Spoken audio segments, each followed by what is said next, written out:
I, 21F, never thought I would be writing this post, but here I am. My husband Arnold, 21M, and I got married 6 months ago after dating since we were 18. We met in high school when we were both seniors. He was the quiet kid who sat behind me in chemistry class. We started talking when we were paired up for a lab project, and things just clicked. Within a few months, we were inseparable. Some background about our families is important here. Arnold's dad Tom is actually his stepdad, but Arnold always called him dad since Tom married his mom Sarah when Arnold was 2. Arnold's biological father abandoned them when Arnold was still a baby, and he has no memories of him. Tom has always been emotionally distant and sometimes cruel to Arnold. Growing up, Arnold would tell me stories about how he desperately tried to get Tom's approval, but nothing was ever good enough. Tom would promise to attend Arnold's football games but never show up. He'd promise birthday gifts but forget. He even forgot Arnold's high school graduation. When Arnold got a football scholarship to a state college, Tom convinced him not to take it, saying sports were a waste of time. Sarah, Arnold's mom, always made excuses for Tom, saying he was just busy with work or had a lot on his mind. She's one of those women who can't stand up to her husband, so she just enables his behavior. My family, especially my dad Mike, has been different. My parents welcomed Arnold from day one. When he started coming over to our house, my dad noticed how Arnold's eyes would light up whenever my dad showed interest in his life or asked about his plans. It was like Arnold was starving for paternal attention. Last year, when Arnold wanted to enlist in the military, Tom refused to help with the paperwork or getting Arnold's medical records. He said it was a stupid idea and that Arnold would probably fail anyway. My dad stepped in and spent weeks helping Arnold gather everything he needed. He treated Arnold like a son, taking him to appointments and helping him study for the tests.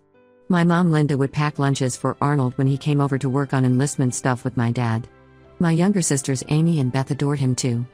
Beth was going through a rough time in middle school with bullying, and Arnold would pick her up from school sometimes just to make sure she got home safe. Amy had a dance recital last year, and Arnold showed up with flowers, something Tom never did for his own daughter Emma's performances. Arnold and I are currently living apart. I'm finishing college in Oregon while he's at tech school in Washington.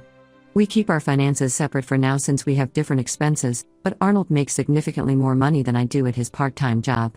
He works at a tech company doing basic IT work, making about $25 an hour, while I make minimum wage at the campus bookstore. He often sends me money to help with my expenses, which I appreciate. For Christmas this year, we decided to buy joint gifts for our family since we're married now. I have 6 people to buy for: my parents, 3 sisters, and grandma, while Arnold has 3, his mom, stepdad, and sister. Arnold offered to pay for my family's gifts since he makes more money, which seemed fair at the time. Yesterday everything fell apart. Arnold called to tell me he bought his stepdad Tom a $900 gaming computer. He spent hours picking out the perfect components and even paid extra for express shipping to make sure it arrived before Christmas. This is the same man who didn't even come to our wedding because he said he had to work, even though we later found out he just went fishing with his buddies. Then Arnold told me about his mom's gift, a $500 designer bag she had been eyeing at the mall. For his sister Emma, he bought a $300 pair of limited edition shoes she wanted. The total for his family's gifts came to $1,700. Meanwhile, he only sent me $200 total to buy gifts for my entire family, the people who have supported him unconditionally for years. I was stunned. My dad, who spent countless hours helping Arnold with his military paperwork when Tom wouldn't, is getting a $40 grilling set. My mom, who treated Arnold like a son and still sends him care packages at school, is getting a $30 scarf. My sisters are getting $25 gift cards each. My grandma, who always includes Arnold in family dinners and sends him holiday cookies, is getting a $20 photo frame. The total for my family's gifts isn't even half what Arnold spent on Tom's computer alone. When I brought this up to Arnold, he got defensive. He said I was being materialistic and that gift prices shouldn't matter. He claimed he was trying to build a better relationship with Tom through the expensive gift. I reminded him how Tom still barely speaks to him even after 3 years of us being together. At our wedding, Tom spent more time talking to the bartender than his own stepson. Arnold then accused me of trying to control his spending and said I was jealous of his family. He said I couldn't understand the complicated dynamics between him and Tom. When I pointed out how Tom has never shown Arnold any real love or support, Arnold snapped at me. He said I was trying to turn him against his family and that I should be grateful he was spending any money on my family at all. The argument got worse from there. I pointed out how my family has shown Arnold more love and support in 3 years than Tom has shown in his entire life. My dad taught Arnold how to change his car oil, helped him file his taxes, and even co-signed his first credit card because Tom refused. My mom has never forgotten his birthday and always makes his favorite meals when he visits. My sisters look up to him like a big brother. Arnold shot back that I would never understand his relationship with his stepdad and that I should stay out of it. He said my family was trying too hard and that it made him uncomfortable. When I asked him to explain what he meant, he just got more angry and hung up on me. I'm hurt and confused. This isn't about the money, it's about the blatant disrespect toward my family. My parents and sisters have bent over backward to welcome Arnold into our family. They've supported his dreams, helped him achieve his goals, and shown him genuine love. Yet he's willing to spend a fortune trying to buy Tom's affection while treating my family's gifts as an afterthought. I haven't spoken to Arnold since our argument. He texted me saying I'm overreacting and that we can talk about it when I calm down. But I don't feel like I'm overreacting. I feel like this situation has revealed some deeper issues in our marriage that I can't ignore. Am I wrong for feeling this way? Should I just let this go since it's his money? I need some outside perspective because right now, I feel like I'm going crazy. Update 1: Things have gotten much worse since my last post. After our argument about the Christmas gifts, Arnold and I barely spoke for a few days. He would send brief texts asking if I had calmed down yet, which only made me more upset because he was acting like I was being irrational. I focused on my finals week and tried not to think about the whole situation. Then last week, something unexpected happened. Arnold's sister Emma called me crying. At first, I thought something had happened to Arnold, but what she told me was much more complicated. She had been keeping secrets about what was really going on with Tom and Arnold, and she couldn't stay quiet anymore. Emma started by telling me about conversations she had overheard between Tom and Arnold over the past few months. Tom had been systematically manipulating Arnold, using techniques he had apparently read about in some book about psychological control. Every time Arnold would visit home, Tom would pull him aside for what he called father-son talks. During these talks, Tom would plant seeds of doubt about my family and our marriage. According to Emma, Tom told Arnold that real men needed to prove their worth through grand gestures and expensive gifts. He specifically mentioned that $900 computer several times, telling Arnold that successful sons buy their fathers nice things. Tom would compare Arnold to his friends' sons, saying things like John bought his dad a boat last year or Mike got his father a Rolex for Christmas. Emma said Arnold would leave these talks looking defeated and anxious. But it went deeper than just the gifts. Tom had been telling Sarah, Arnold's mom, that my parents were trying to control Arnold through kindness. He twisted every nice thing my family did into something sinister. When my dad helped Arnold with his military paperwork, Tom told everyone it was because my dad wanted to show Tom up and make him look like a bad father. When my mom sent Arnold care packages at school, Tom said she was trying to make Sarah look neglectful. The most disturbing part was how Tom manipulated Arnold about our living situation. Emma overheard him telling Arnold that wives who live separately from their husbands usually end up cheating. He would show Arnold random articles about college cheating statistics and make comments about how Oregon has a lot of attractive college guys. Then he would casually mention how Sarah had stayed home with him their whole marriage, implying that I was somehow less devoted for finishing my education. Emma broke down crying when she told me about a conversation she overheard last week. Tom was pressuring Arnold to move back home after tech school instead of joining me in Oregon as planned. He told Arnold that I was becoming too independent and that college was filling my head with feminist ideas. Tom even suggested that the reason I was upset about the Christmas gifts was that I was probably spending my money on another guy at school. I was shaking with anger as I listened to Emma. She said she was telling me all this because she saw what Tom did to their mom, how he isolated her from her family and friends until she became completely dependent on him. Emma was worried Tom was trying to do the same thing to Arnold, and by extension, to me. After talking to Emma, I called Arnold. At first, he denied everything and accused Emma of lying because she was jealous of his relationship with Tom. But as I repeated specific details that Emma had told me, Arnold got quieter. Finally, he broke down and admitted it was all true. Arnold told me he had been struggling with Tom's manipulation but didn't know how to tell me. He said Tom had threatened to cut him off from his mom and sister if he didn't prove his loyalty to the family. The expensive gifts weren't just about Christmas, they were a test Tom had set up to see if Arnold would choose his family over me and my family. But then the conversation took an unexpected turn that broke my heart. Arnold, instead of recognizing Tom's manipulation, started defending him. He said maybe Tom was right about us getting married too young. He suggested that living apart wasn't healthy for our marriage and that my family was too involved in our lives. When I reminded him how Tom had hurt him throughout his childhood, Arnold said I was being unfair and that Tom was just trying to toughen him up. The final blow came when Arnold suggested we take a break. He said he needed time to figure things out with his family without me interfering. When I asked what figuring things out meant, he said Tom had offered him a job at his company after tech school, but only if Arnold moved back home. The job offer came with conditions. Arnold would need to cut contact with my family because Tom said they were a bad influence. I was stunned. The sweet, caring boy I fell in love with, who used to see through Tom's manipulation, who would get angry at how Tom treated his mom, was now completely under his control. Arnold even started questioning whether my family's kindness was genuine. He said Tom made some good points about how strange it was that my parents helped him so much, suggesting maybe they just did it to make Tom look bad.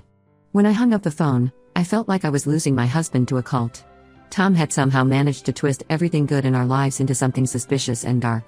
The worst part was watching Arnold willingly accept this twisted reality where my loving family was the enemy and his manipulative stepdad was the hero. I haven't responded to Arnold's last message where he asked for space. Emma keeps texting me updates about how Tom is already planning Arnold's future without me in it. She says Tom is even talking about setting Arnold up with his business partner's daughter once Arnold agrees to end our marriage. I never thought our Christmas gift disagreement would uncover something this dark. I'm scared for Arnold, but I'm also starting to wonder if our marriage can survive Tom's manipulation. How do you help someone who doesn't want to see they're being manipulated? Update 2: I discovered something that shattered whatever remained of my trust in Arnold. I was helping my mom organize her emails. She's terrible with technology and had over 10,000 unread messages. While sorting through them, we found an email thread from last summer between my dad and Arnold. Reading those emails made me physically sick. Arnold had reached out to my dad 3 months before our wedding, desperately asking for a $5,000 loan. In the emails, he painted a picture of wanting to start our married life on the right foot. He told my dad about his plans to save the money for a down payment on a small house where we could live together after I finished college. He even attached a spreadsheet showing how he would pay the money back over 2 years. My dad, being the kind person he is, agreed immediately. He wrote that he trusted Arnold and was happy to help us start our life together. The money was transferred the next day. Arnold never mentioned this loan to me, not once in all these months. I thought I knew everything about our finances, even though we kept them separate. After finding these emails, I went straight to our joint storage unit where we keep important documents. I found Arnold's old laptop that he stopped using a few months ago. The password was still my birthday. What I found in his email account destroyed me. There were emails between Arnold and Tom from around the same time. Tom had gotten into trouble with gambling debts, serious trouble.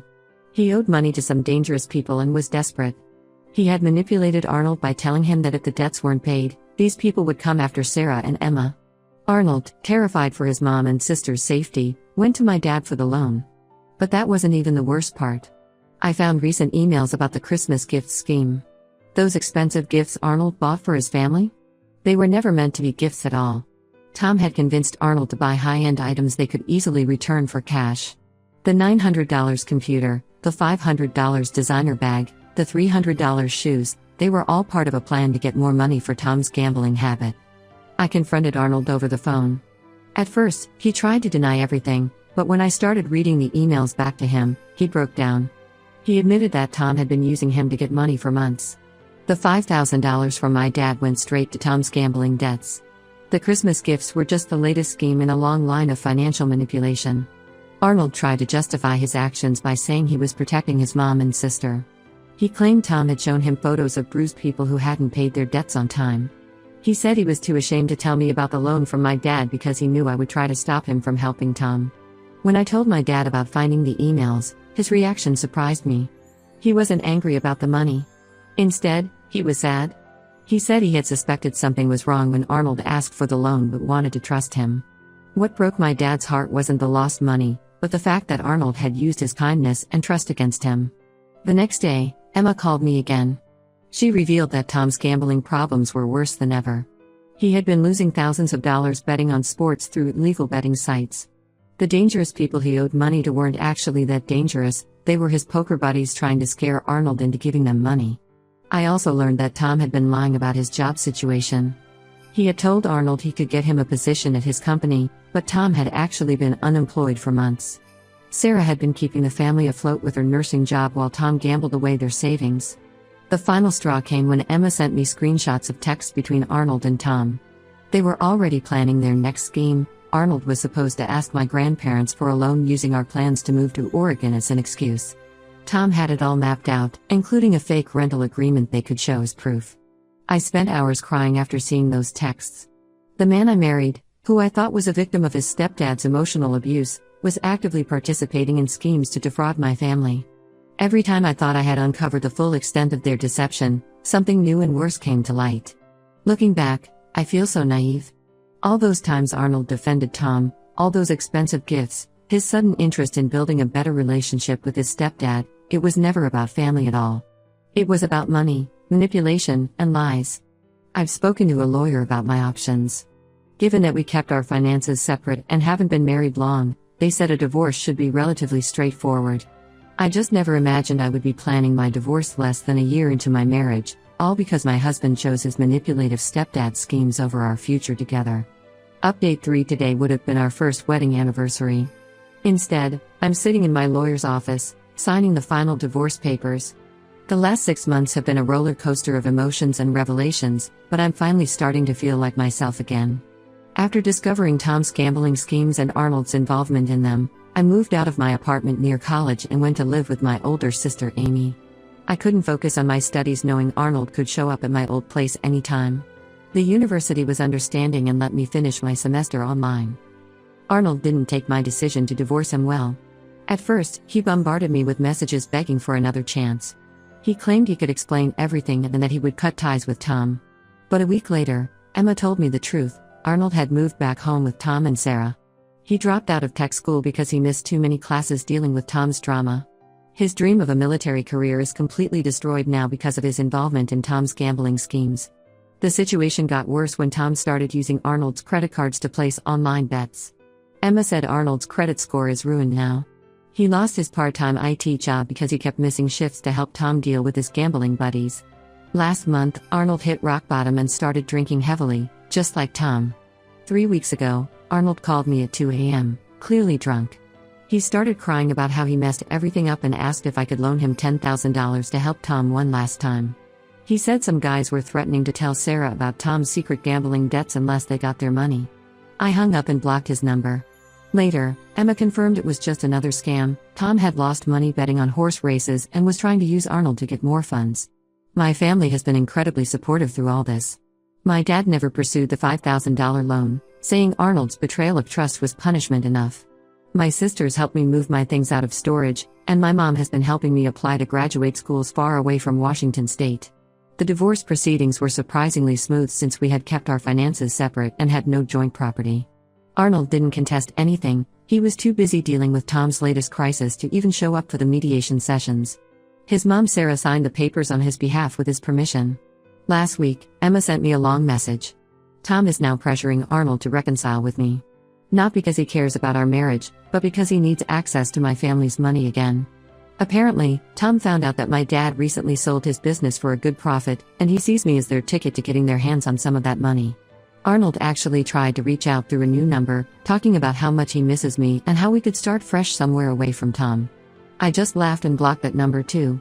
I also blocked Tom's number after he had the nerve to send me a long text about how families should stick together during hard times.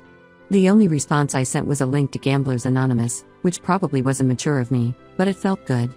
Sometimes late at night, I wonder if I could have done something differently. Maybe if I had recognized the signs earlier or pushed Arnold harder to stand up to Tom.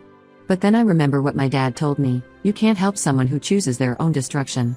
Arnold chose Tom's toxic influence over our marriage, and I chose to value myself enough to walk away. Sarah called me yesterday to apologize for everything. She's finally filing for divorce from Tom after discovering he remortgaged their house without her knowledge to pay gambling debts. Emma is moving in with her aunt to get away from the whole situation. At least something good came out of this mess. 2 women finally found the strength to walk away from Tom's manipulation. As for me, I'm focusing on finishing my degree and planning my move to California for graduate school. Sometimes the best thing you can do is close the door on your past and walk away without looking back.